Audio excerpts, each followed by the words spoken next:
I am not an attorney and I'm not a CPA. So I unfortunately cannot answer any questions that are specific to one situation. I'm not certified to make those remarks today, but I can help you with more general concepts of self-promotion and marketing. So I hope I get that cleared out of the way. Of course, again, tell everyone who's here, I'm just going to ask that if you have any questions, you can submit them down in the little questions box down here. There's a little question mark that you can press and submit me a question. And we'll answer those questions around 4:20. So I have a little list here. I have my computer set up with just my talking points that I want to kind of run through and kind of just chat you through self-promotion and marketing in the time of COVID. Hello, everyone that's welcome. Welcome to the chat. Welcome to the story. So let's kind of get into it. So my background right now, I run a magazine called Bobcut. Bobcut is a San Francisco culture magazine. We're a media company. We do a little bit of photography. We do a little bit of reporting. We do a little bit of interviews. We do a whole bunch of stuff. So it's made me kind of think about how to talk about self-promotion and marketing at a time where it's a little bit sensitive for people. Maybe they don't have the resources to make art right now. Everyone's locked in to their homes. And so I want to kind of just chat you through some of the things that I've seen and I've occurred. So one thing that I have noticed, and something that I think a lot of our amazing student body has done in the past 7 weeks that we've been sheltered in, is that a lot of our student photographers have been finding new outlets to promote themselves, to try new photography, et cetera, and so on. Some of the photographers that I've noticed as an editor and as an instructor myself, photography by, say, Rachel Holmes, doing really beautiful cocktail photography shots in her garage with her glassware and her own mixology. Photos by Rochelle Steele, doing really beautiful portraits of people through the window in their home, and adding that barrier of 6 feet. And even alum like Tom Kubik, photography, who is kind of transitioning now into doing FaceTime portraits that are just created through FaceTime. So the ingenuity of our current student body and our alum photographers has blown my mind, which has been super exciting to see. And that's what I encourage you all to do right now. I know it's a little harder, especially for maybe our portraiture photographers who may not have subjects readily available to photograph with. And to our still life photographers, it's just a continual exercise of creating work and creating new work. And that's what I also suggest right now to you all, especially in a time where you have a little bit of time to stay at home and do things, is to continually creating new personal work, whether it's in the fine art realm, the still life realm, just keeping need of flexing your muscles in the photography realm ultimately will help keep you sharp and help keep you not feeling stale when this is all over at some point or another. So it kind of, moves into, maybe photography and shooting is something you just cannot do right now, which is understandable. If you're a portrait photographer, if you work with people, weddings, etc., there's really nothing to do. It's your calling to do people, and understandably so. So what could you be doing now? And this also applies to our still life photographers and our fine art photographers. What you could be doing right now is thinking, okay, I am currently paying money on my Dropbox, my Google Drive, my iCloud, my liability insurance, my equipment insurance, my website, these monthly payments, right? Or you're about to make an annual payment, etc. Your Squarespace, your, whatever platforms you're using digitally. One of the great things that I've had to kind of come down and sit down as a business owner, especially for Bobcut, is looking through my expenses and saying, okay, at what portions do I not need these expenses? It's very, not the most exciting material, but good to save and conserve money right now, right? We've all read the headlines, we've all read the news, especially with how many people are unemployed currently in this country. It's an unfortunate time that we all have to go through, and so cash conservancy is something that we all need to focus on, and something that we all need to look at our bank statements and say, I wonder if using this app that I pay for monthly for my photography is really well needed right now. So going through those monthly payments and seeing about, if you can cancel them, or to some who may not know or know of, calling your bills, phone, car, etc., liability insurance, equipment insurance, and asking for deferments. Calling them and asking them, what's your act of God clause? Let's talk about that through. At what point does the act of God affect my ability to consistently pay off my liability insurances, to pay off my car insurance, whatever, and et cetera, and so on. That's something I recommend for everyone right now who is who live currently in the USA, to call their insurance providers of whoever, etc., and to ask about their act of God clauses. The very fun, sexy stuff that we all have to do. The love of creating art, and also the love of keeping the art operational. Also, just to clarify, when I'm looking down here, I have notes, and I'm just keeping a task on my note.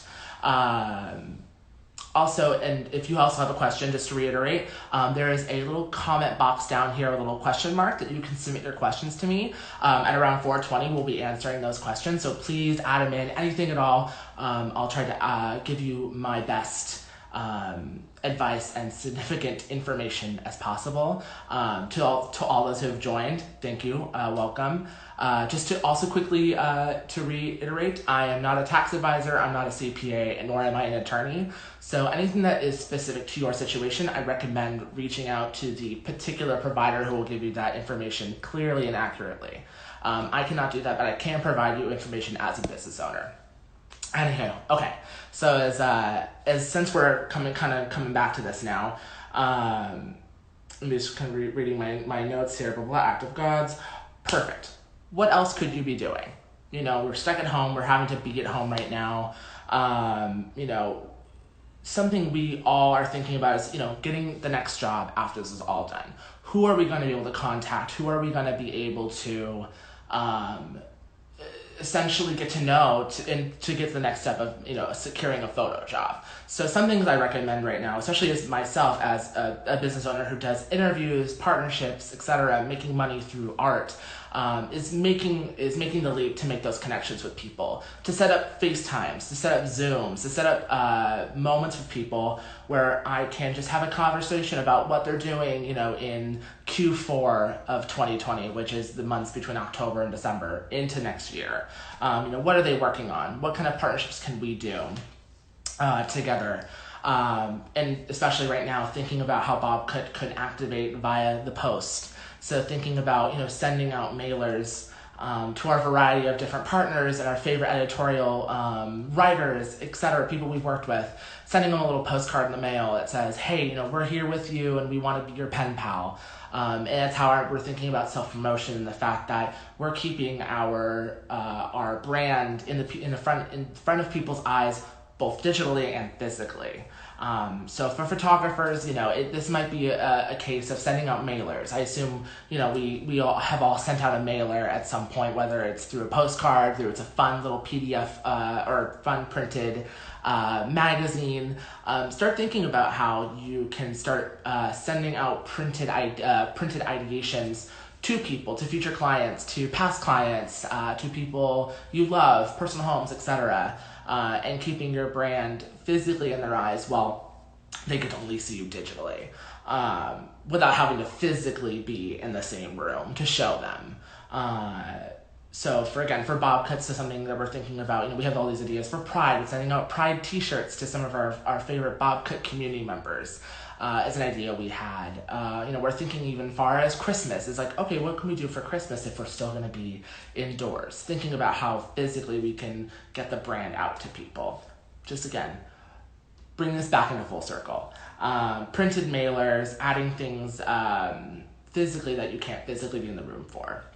Something to also note, I'm also, again, I'm just having my notes right here, so I'm just keeping it all together. I was going to say, we all have a lot of time to kind of right now maybe sit around and to think about, God, I love photography, but, it's something I really am in love with, which is an understandable thought that we're all having right now. We're all sitting in our spaces, kind of just twiddling and rolling in circles. I teach the PH 464 class, which is the self-promotion and marketing class. And the first 5 weeks of the class is we don't go ham or deep into self-promotion as much as we talk about who are you as a brand. We can look at each other's photos and say, oh my gosh, amazing portfolio, amazing, website, great photography, imagery. But who are you as a brand? And that's something I ask my students week one. Especially we ask them about, what is your marketing message? And let's hopefully, maybe you guys know what a marketing message is. It's a marketing message has also been called a brand North Star. It's also been called the mission statement of your business, of who you are. A marketing message is a short 1 to 2 sentence message that briefly tells a client, a recruiter, other people, etc., who you are as an image maker, as a brand, as a person, what you stand for. The marketing message can also be a way for you to present yourself at a meeting, at a pitch meeting, trying to secure money for a job. A marketing message is what you are saying to the person rather than your photos speaking for you. Of course, I always talk about my students, your images, your portfolio can speak for itself, but I'd rather you speak for you and to tell me very succinctly what you're about as a brand. Something that you can do at home that, while you're sitting around and conspiring on your photography, your physical photography, thinking about who you are as a brand. Jotting down the 10 keywords that make your photography so great. So some of the keywords that my students would come up with, is colorful, playful, whimsical, painterly, thinking of those words that fully describe you. Have a list of 10 ready to go. And when you're putting together your marketing messages, it makes it easier for you to say, I'm creating this work because my marketing message and I, as a brand, coexist. You will put a lot of time into your work and a lot of effort, sweat, tears, money, etc. But you always need the marketing message and the brand North Star to point you in that direction of where I want to go in life, what this photography will do for me. I will do stuff for photography, but what will it do for me at the end of the day? And some examples I personally love, and I think you all should look at, are former students of mine. First one, Francine Zavala. If you go to her website, francinezavala.com, her About section has her marketing message, and actually I can pull that up and read that for you. Give me 2 seconds. I love high-speed internet in the home. Casual. So her marketing message says, a painter of modern imagery. My work evokes elegance and classical virtues while staying true to my subject's likeness. Already from that tells you a lot about what she is about. A painter of modern imagery, evoking elegance, classical virtues. You already kind of paint a picture without even seeing her work about what she is doing. Which is something that, again, the marketing message will tell people without even having to see your first photo. We'll move over here. We have another alum of mine whose marketing message I found to be very, very beautiful. Harper Z Photography. If you all know Harper, if you've seen her around. Harper's marketing message, as I'm reading it from my computer. Harper Z is a dream weaver, wanderer, love-struck photographer. Her background in fine art painting inspires her passion for traditional film process and heavily stylized work. Some things off the bat that I already love. Dream weaver, wanderer, love-struck photographer.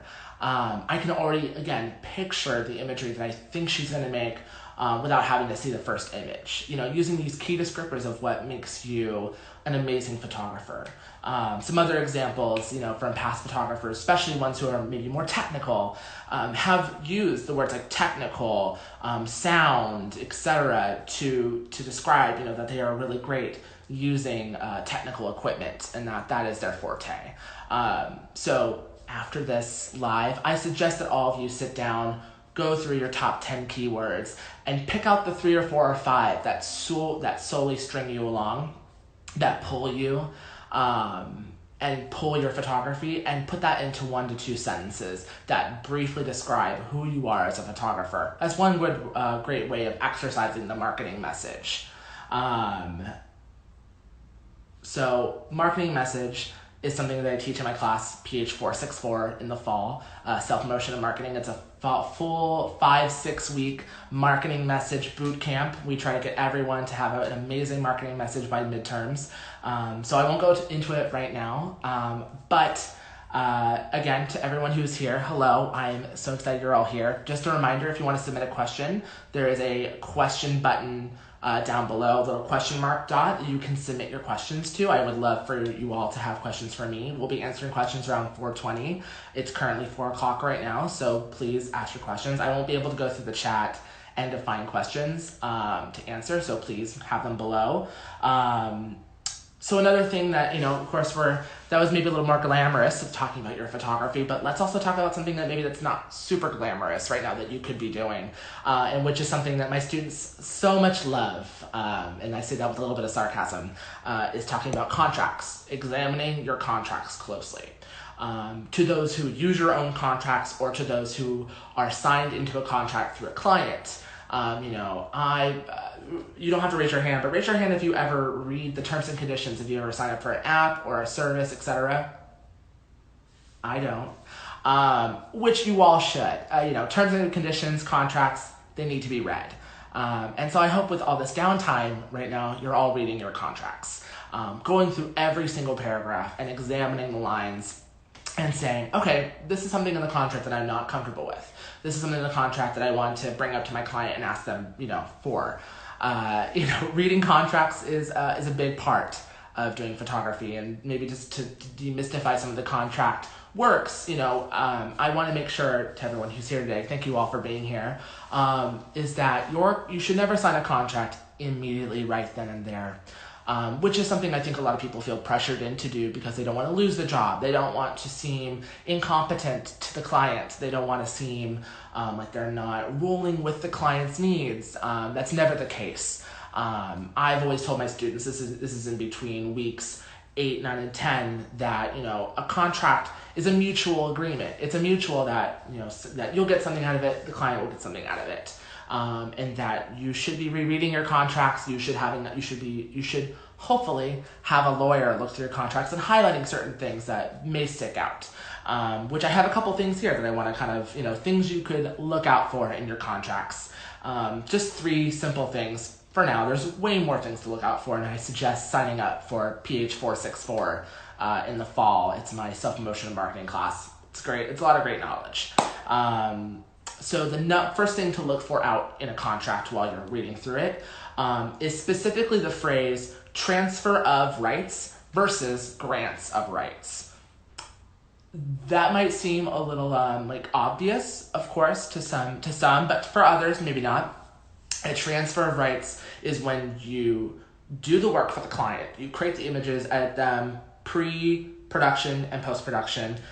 At the time that the images are delivered to the client, you are transferring the 100% rights to those photos to that client. You have no rights to the photos anymore. The copyright for those photos transfers alongside to the client. So they own 100% of your photography, which is not entirely kosher in my household. Which, some clients want to buy the whole rights out of, if it's a huge campaign, if it's even e-commerce, they want to have the 100% rights to those photos so they can use them however which way they want. Versus a grant of rights, which is you're granting a client within a 2, 5, 10-year period that they have exclusive worldwide rights to those photos through you. So that, within every 2 years or 5 years or 10 years, they repay a licensing fee on their behalf to you. So something to highlight in those contracts if you're rereading yours, if you have contracts like yourselves, if your contracts are, say, copy and paste from Google, you want to look out for those transfer of rights versus grant of rights. We always want to have a grant of right because we don't want to lose a copyright or the rights to your images. They're your images. You 100% made them. And of course, there's been a lot of talk about, once the shutter goes down, you own the image. That is true, but you need witnesses to that. If you are by yourself and you take a photo, etc., and there's no one to witness that you've done that, that can be an issue. That's hard to hold up in court. again, I'm not an attorney, I'm not a CPA, nor am I a tax advisor, so any particular questions you have need to be brought up with them. I'm just here to give you some basics. So transfer, look out for the clause, transfer of rights. Scratch it out, put grants of rights, and rewrite that clause. You are always more than welcome to rewrite your contracts. They're never set in stone. Contracts take 2-3 months to negotiate, and that's totally fine. If a client wants you, they'll stay around that long to work with you. Sorry if you hear any outside noise. It's a lot of honking. I live on, a busy street. Anyhow.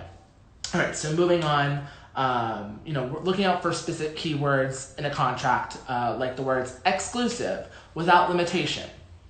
These are double-edged sword words. Exclusive, what does that mean? Exclusive is baseline. Something is solely viewed, used, and worked with by a certain person. Exclusive, right?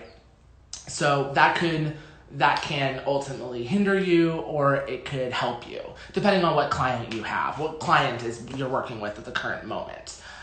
If you've granted the client exclusive worldwide access, that it can only be licensed through you, great. That means that client will only come to you about relicensing, payment, etc. You don't have to worry about third parties. But if it's, say, a transfer of rights that are exclusive and without limitation, the clause without limitation means that they can do basically anything to your photos and you have no say. There's no limitation on that. So you would want to scratch out the word out and put with limitation and add your clauses in. So no retouching on JPEGs. There's so many. I'm kind of losing my train of thought with how many things you can be with limitation. Just making sure that you yourself are protected in the fact that with limitation they credit you. With limitation they don't re-edit JPEGs. With limitation they don't get access to raw images, etc. and so on. So two key phrases to look out for: the word exclusive and the word without limitation. The quote without limitation. And number 3, this one I find very interesting, and I think will apply to our documentary, concert, maybe more celebrity photographers, those who work with, say, influencers, etc., or people who work with influencers through an agency. One really highly noted clause to look out for is a clause called irrevocable gratis promotional use. Sorry, let me say that one more time. Irrevocable gratis promotional use. What does that mean? It essentially says that if you are photographing a person of interest, a celebrity, if you're photographing, say, Taylor Swift at her concert, you're doing concert photography, etc., the person who is the person of interest, the celebrity, etc., can use your photos on their platforms, socials, printed mailers, etc., without having to credit you, without having to pay you. This image is essentially saying that because this person is of a high interest, celebrity, influencer, etc., that they have access to their image. They have the rights to use their image because they are a worldwide known person. The verified button on our Instagrams, our Twitters, etc., have been used in past cases for this irrevocable gratis promotional use. So when paparazzi photographers or photographers who do street style at, say, Coachella photograph Kendall Jenner or Kylie or Kendall can then, find those photos and repost them without having to credit you or pay you. Depending on if you go to the concert venue and they make you sign a contract that says, okay, we're going to give you a media badge, etc., but you need to sign this contract. You should look for that particular phrase. You're at Coachella and you get a media pass. If you're even at, say, sport photographers, if you're photographing quarterbacks or the 49ers or whoever, you need to look through those contracts and look for that irrevocable gratis promotional use photo. If you're photographing football players, etc. That is, I think, it's a very overlooked portion of a contract, but it's very important. Sorry, I'm also reading my notes. Just want to make sure I have everything covered, just to dot it down. So those are the 3. There are many more contract limitations that we should all be looking out for right now, whether it's in your own personal contracts that you are writing yourself, or that is through a contract through a client right now that you're currently working with. Say you have some off time, downtime. Also, to talk about contracts, to kind of whittle that in, I get really excited about contracts. Is that when you are now rewriting, say, your contracts for your personal photography, adding in an act of God clause, because currently the act of God has made us lose a lot of jobs, stay in our homes, etc. and so on. And of course, it's not great. It's not sound, but an act of God clause will help you essentially if for some reason you can't complete a job, you can still keep payment, you can still keep the retainer, and the client knows that because of, a tidal wave, a disease, a meteor, that, you are unable to complete the project, XYZ. Of course, again, I'm not an attorney, I'm not a contract writer, I'm not any of those things, so any specific questions that you have will have to be answered by, those leading professionals. So, act of God, as I was just chatting about. Just so you know, everyone who's still here, if you want me to answer a question right here, right down below, there's a little box with a little question mark. You can submit your questions to me, and I'm excited to answer them. We'll start answering questions at around 4:20. So, I'm very excited for that. Again, just adding your questions down below. Alrighty, let me just go back to my notes here. We're gonna just kind of move into now resources for photographers, or resources that, especially as me as a small business owner, that I found incredibly useful during this time. Just to reflect on other creatives in my world, other small business owners in my world, and to keep myself being motivated. Of course, we sit in this house, sit in your house, sit in your bed all day, and it could just be retouching, it could just be pre-production, and it's not a lot of excitement per se. One source that I love, that I found, that I think is a great source for photographers who are learning to want to maybe say, meet new people, take on new projects, etc. There's a site called ilovecreatives.com. That's ilovecreatives.com. Very simple. And it's a database and kind of a Craigslist for creative people. They host workshops, they host a variety of different productivity hours, a lot of happy hours. You get to meet other business owners, you get to meet other photographers, other graphic designers, copywriters, etc.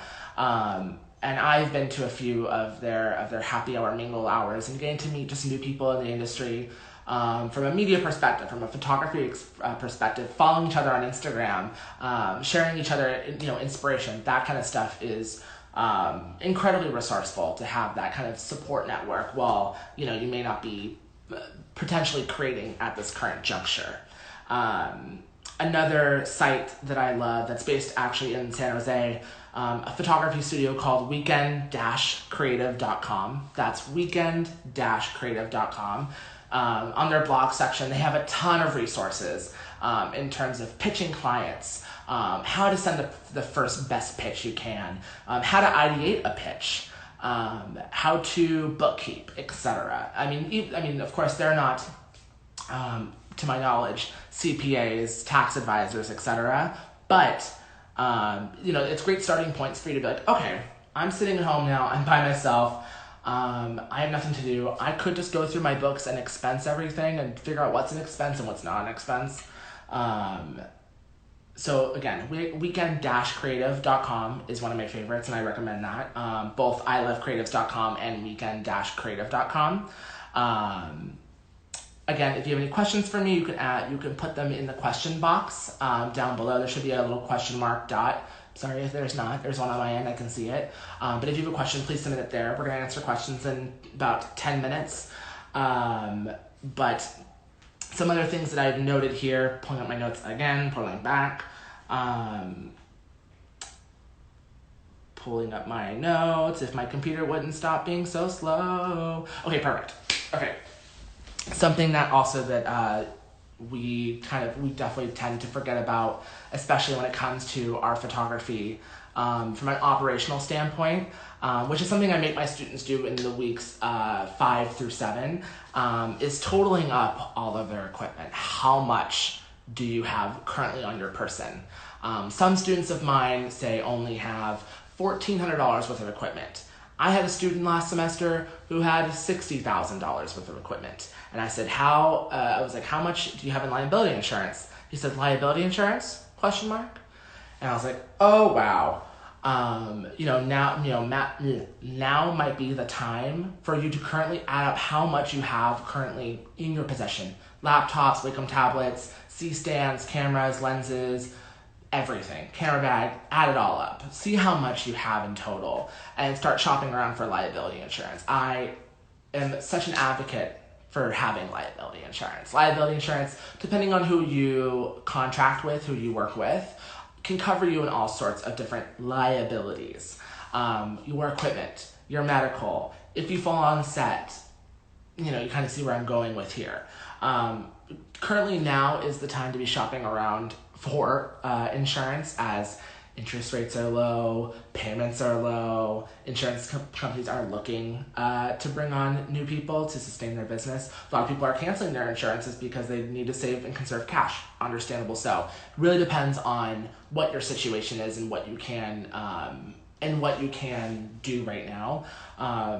Currently Bobcat, we just moved offices. It's very exciting. So having to file liability insurance with our new location has been something during this time of pandemic that's been very exciting on my part. Another thing you should be doing operationally is making sure, and I know this is something that I tell you all the time, and I understand that I'm gonna sound like a broken record. It's fine.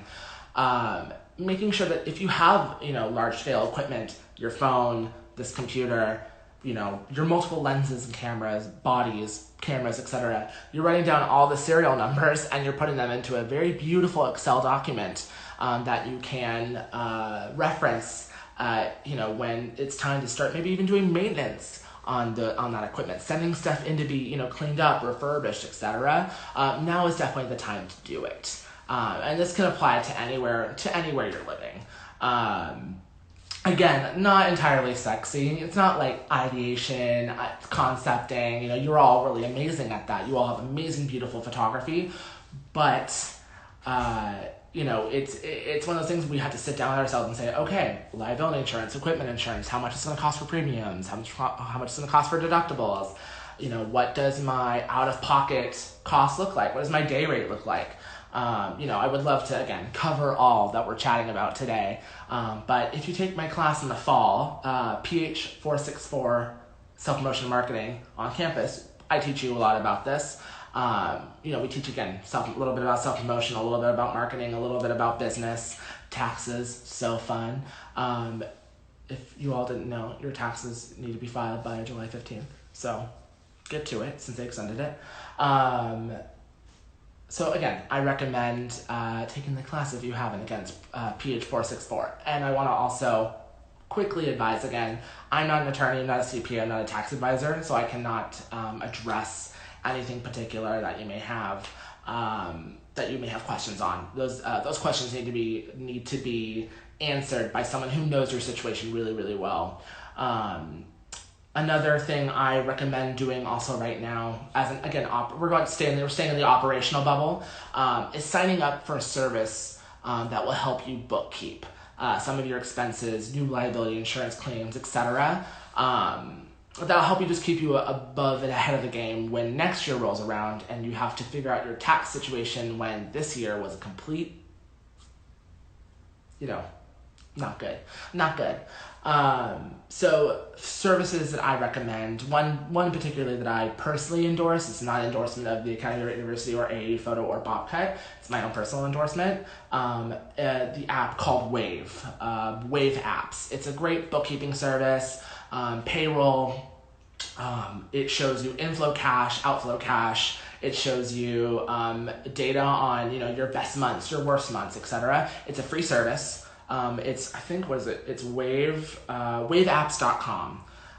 Again, this is my personal endorsement. This is not an endorsement of Academy, AAU Photo, or Bobcat. It's my own personal endorsement of what I love to use. It's, again, not glamorous to sign up for bookkeeping and for tax services, but it gets you incredibly ahead of the game until next year rolls around, when this time rolls around and we have to figure out our tax situations when if and the U.S. government recognizes that as self-employed people. So there is kind of the three bubbles I just want to talk about. Again, we were talking a little bit about self-promotion, a little bit about operations, a little bit about business. We have about 4 minutes left. I want to encourage anyone, since we're going to start questions here in 4 minutes, that go down below. There's a little question mark button that I fully suggest you submitting me a question right now, so we can all, have a larger discussion about, business, self-promotion, marketing, and I can give you my best advice. Again, here in the next 4 minutes. I'm actually going to take a peek and see. Maybe I'll just actually start now just because I have the time, gal. Okay, let's start here. Let's see about this question. Okay, hello. So when is it appropriate to request an in-person meeting in this era? Okay, this one is a little touch and go. Because we at Bob could have had this discussion about our partners wanting to be on set when we're shooting stuff, when they send stuff to our office to photograph. In my own personal and professional experience, especially with doing the bob cut, doing bob cut, right now, we're pretty much going to be glued to our FaceTimes. We're going to be glued to our Zooms. We're going to be pretty much glued to digital communication as much as possible. Especially with what's going on in the telework situation. Big companies like Airbnb, Uber, Twitter, Facebook, Google, etc., people who would normally hire us for work, are currently working from their laptops. They're currently working from their homes. They have not been back to the office in months. So that might not be the case per se, but it's also really dependent on if that person is looking to hire right now. Unfortunately, we've had unfortunate cases where companies like LinkedIn just completely halted hiring on a contract basis and on a full-time basis. So, maybe they're not looking to have in-person meetings or talk about, photo artwork at this current juncture. What we've been doing at BobCut, and something I recommend, especially at another one of our resources, weekend-creative.com, teaching about how to pitch clients currently electronically. It's all about, from our standpoint, and something I think a lot of you all use. We're currently all on Instagram. We're currently using this platform to self-promote our work and to post outtakes or new work, etc. I suggest, if you see a brand that A, you feel passionate about, that resonates with your marketing message, that resonates with your brand, or B, that you say okay, they could use some help with some really great photography. I really want to offer that service to them. Slide in their DMs. I am so serious about sliding into someone's DMs. Someone is a social media manager on the other end, who is probably a creative person, and they are probably very down if you send them a very sweet message about, hey, I saw this new campaign you guys ran, and it's really beautiful photography or really beautiful laydowns, but I think we can take it a step further. Here's my laydowns. I would love to chat with whoever is the art hiring manager. And then from there, once you get an email, someone to contact with, then say, hey, I'd love to schedule a Zoom call to have this one-on-one with you. Let's do that. Because at this current age and point, and I don't think even for the rest of the year, even as our certain states reopen, as soon as the economy and other people come out of their houses again, I don't think we're going to be meeting in person for a very long time. So on a sarcastic note, get a Zoom Plus account. I'm just kidding. Do what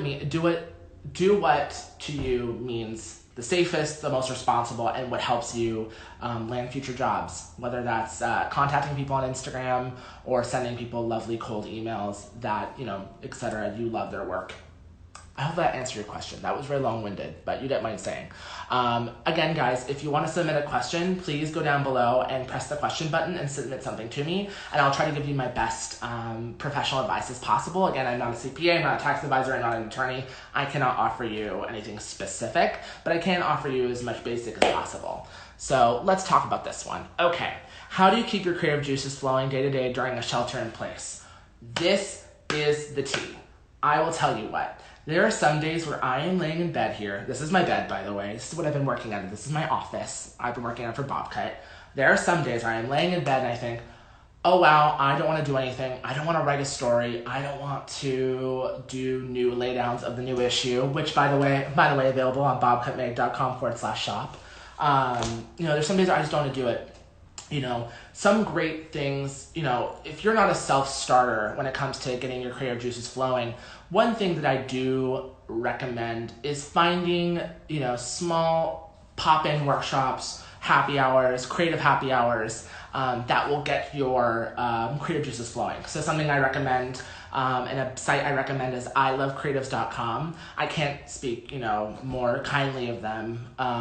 Their founder, Puno, is someone who has really brought the community together, whether they're a graphic designer, photographer, copywriter, fashion designer, whoever. She's brought them really together in this beautiful package of a website where you can then hop into a productivity hour for an hour and work on whatever you need to. For me, there have been points where, I've gone into one of their 3-hour productivity hours, and I've done, okay, I have a stack of magazines, including Bobcat, my own.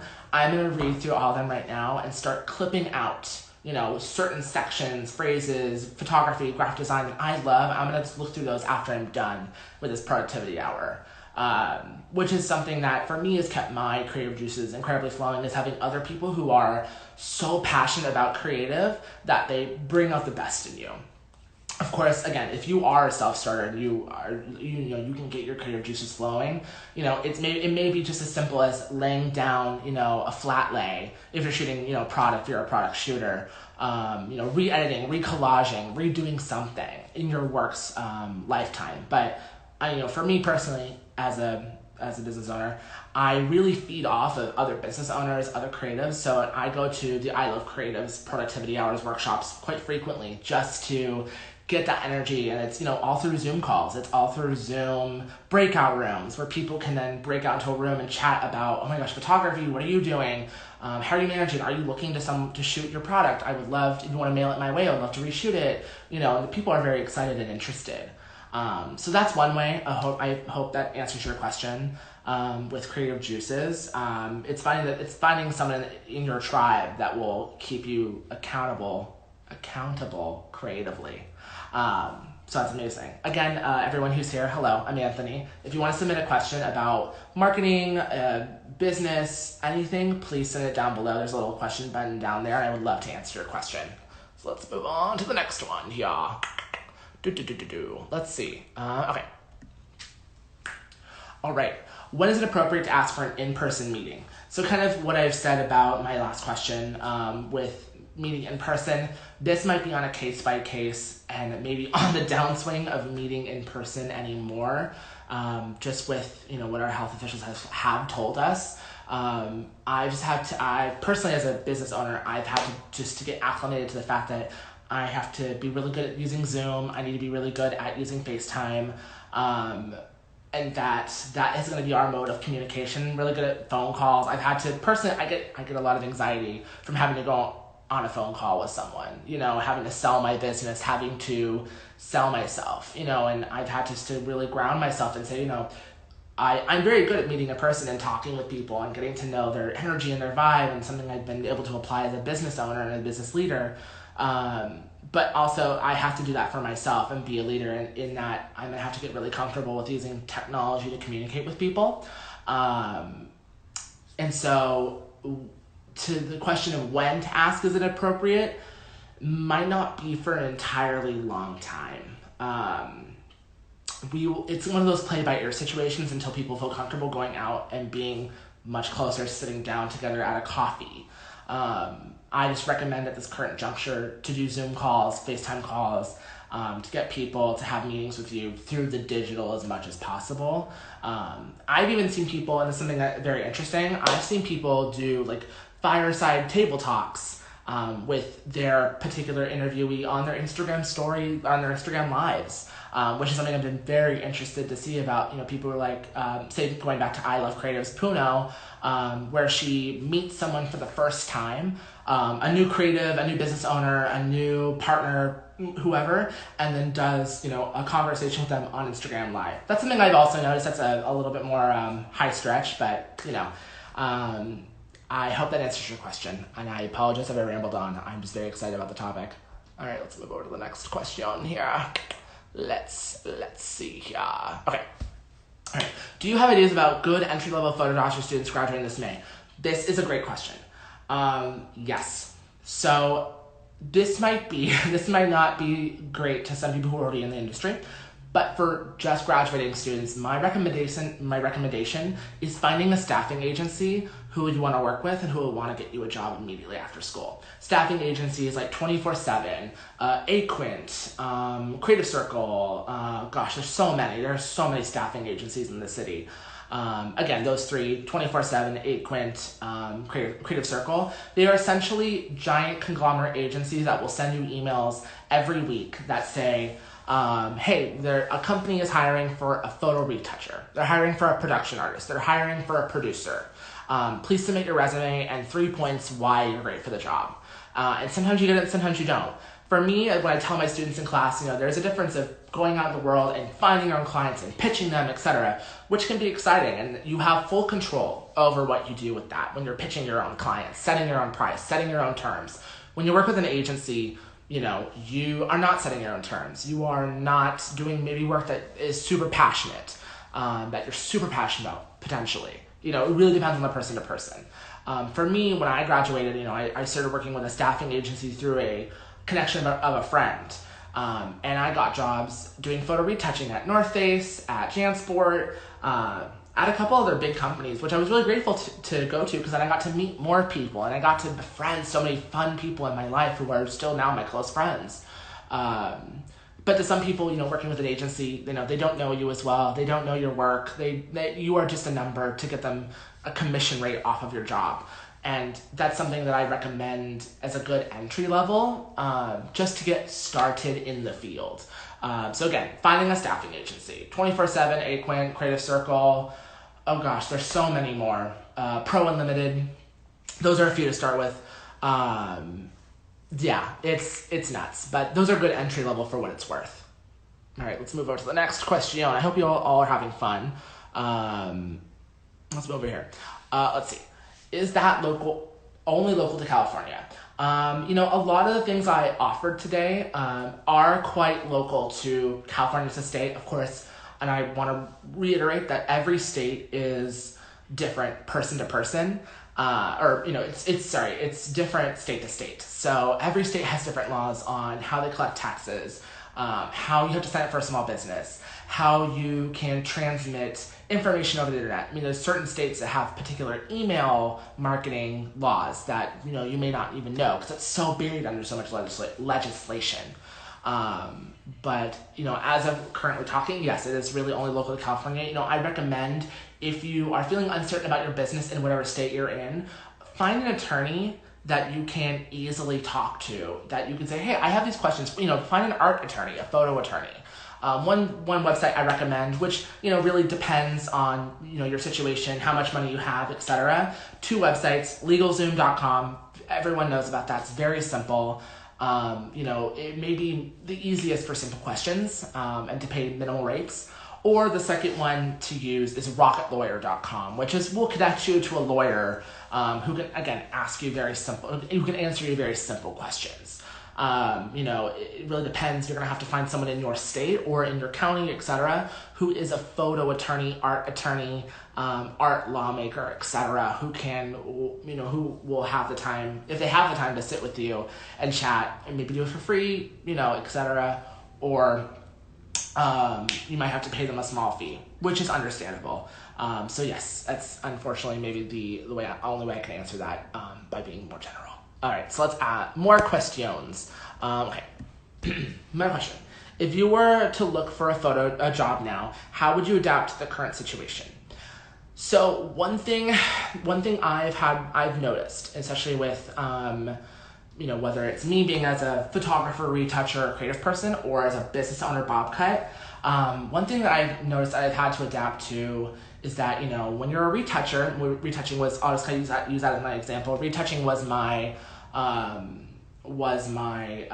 go-to moneymaker in terms of photography jobs. Instead of having to go into the office, whose ever office every day and sit there and do retouching, I've either had to adapt by working from home, having a setup that allows me to work remotely from home, or having to adapt in terms of, okay, this company needs me to get a VPN, this company needs me to get a certain software, etc., to work for them. That's kind of some ways I've had to adapt. If you were to look for a job now, depending on what you do, it could be harder. So physical photography, where you're shooting, you might need to pitch clients, smaller, mid-sized clients that would be okay with you sending you product to your residence to photograph. If you're doing product photography, that's something I'm kind of keeping my mind on. A lot of beauty photographers aren't working right now because you have to be in a studio with people, you have to be working with a makeup artist with the product. So product photographers and retouchers are right now much more thriving in the art world and making money than our counterparts. So I think for right now, looking for a job, just be aware of the fact that you might not be doing work that you may or may not be doing work that you are passionate about, but as long as you're getting money, and in this household, we love the sound of a ka-ching. Let's see, moving on to some more questions. Okay, let me go. Let's see this, sorry. Also, for us who want to make a career, what do you recommend in terms of finding funding, getting off the ground? Okay, sorry, I was like, make doc a career. Yeah. Okay, so what do you recommend in terms of finding funding, getting off the ground? Okay, so I'm gonna approach this as like, I'm wanting to start the business and I need some money basically to do it. And how do I do it? So a lot of my friends who are becoming business owners, which is very exciting, and I applaud you because it's an incredibly hard market and field to get into, just to own a business, like to be very owned of a business. Finding funding is very difficult right now, especially in the midst of this pandemic where banks are not issuing great loans to people, small business loans, and I don't think you want to take on more loans. One advice that I tell my friends who want to start businesses, and something that a lot of business owners will tell you, small business owners, people who want 100% stake in their company, 100% equity in their company without having to divulge, make documentary a career. Sorry, I'm just kidding. Okay, sorry, I'm seeing the comments slide by. One thing I recommend is, and it's something that this might be may be of interest to you, it really depends, is a friends and family fund, a friends and family raise. This is where you approach your friends and family and ask them for money. And because they are your friends and family, they're willing to give you money for pretty much little to no equity in any stake of your brand or what you're doing. So which is an amazing thing. I recommend to all of my small business owners who are trying to really get it off the ground. So that way you don't have to pay back friends and family for money that you are using to start your business. The next step, of course, is like Indiegogo, Kickstarter, etc., getting that off the ground. That, of course, is still kind of a friends and family raise in a way. But the thing is that with using those services, you have to give back a prize. You have to give back something to them, which is why I'm saying using a family and friends raise directly, it might be your best bet to finding the funding, getting off the ground. That's like getting off the ground. There's not a lot of people investing in photography as much unless you find someone, a fan of your photography who want to buy things from you and continually support you, which is honestly friends and family, which no shame in that. I mean, when I started Bobcat, I didn't have any money, and after year one, I approached all my friends and family. I said, I would love to continue doing this, and I'd love to have your support if you can even just spare $5, and contacting 100 people. It kind of adds up after a while. Hopefully that answers your question. That's kind of the very simple off-the-ground basis to go to as a friends and family raise. And then maybe moving on to a Kickstarter, Indiegogo, depending on your situation and depending on your capacity with delivering prizes. Alrighty, next question. Let's do this one. Alrighty. Any recommendations for the students graduating soon under these circumstances? Yeah, gosh, I can't even fathom, and it's very unfortunate, and my heart goes out to, to everyone, especially in these circumstances. something I tell my students, when they leave my class, and, it's something especially as I was an alumni of the school in 2015, coming out of school, I stopped doing photography for a year because I was so tired and burnt out from schoolwork and having to be in school and doing all these projects, etc. And looking at it back now, especially something as you're coming to graduation, you're about to leave, something that you need to do and need to be able to really hone in on is that making work, whether it's personal, making work, whether that's, for a brand, you need to just keep on creating work, whether that's one shoot a week and you're doing a product shoot and it's, maybe a new mascara you got, or maybe it's a new, kitchen set that you're using. Like, just create work around it, and just whether you even show off that work, whether that work goes up on your social as self-promotion. You could even use that work that you're creating just as to flex your muscles after school as marketing material for your blog to talk about, what you're doing. Also, just so you know, I have a minute and 50 seconds left. So this might be my last question. I'm so sorry. If you want, I can continue this conversation on my personal Instagram, but I understand we might have to do this another time with more questions. But continue to flex your muscles out of school. Don't stop doing photography just because you graduated. Like, continue, do stuff, make work, ideation, conception, execution, continue doing work. That's the biggest thing of advice I can say after you graduate. Is there anyone else? Let's see. Questions. In my class, do I ever have photo attorneys for guest lectures? It depends. I honestly get an array of people. I have business owners, I have photographers, I have alumni, my friends who are now amazing photographers. I have a variety of people come in and come and speak. So it really depends on semester to semester, schedule to schedule. So that's that. Well, I would love to continue on, but unfortunately I only have 40 seconds left in this live. And I would love to continue. So if you guys want me to do one more, please DM this account and tell them how much you want me to come back, because I will definitely come back and speak. But anywho, thank you guys so much. I appreciate your time. You guys have been super lovely. Congrats to all of our graduates. I'm very excited. And to people who are going to take my class in the fall, I will see you then. I'm Anthony Rogers, PH464.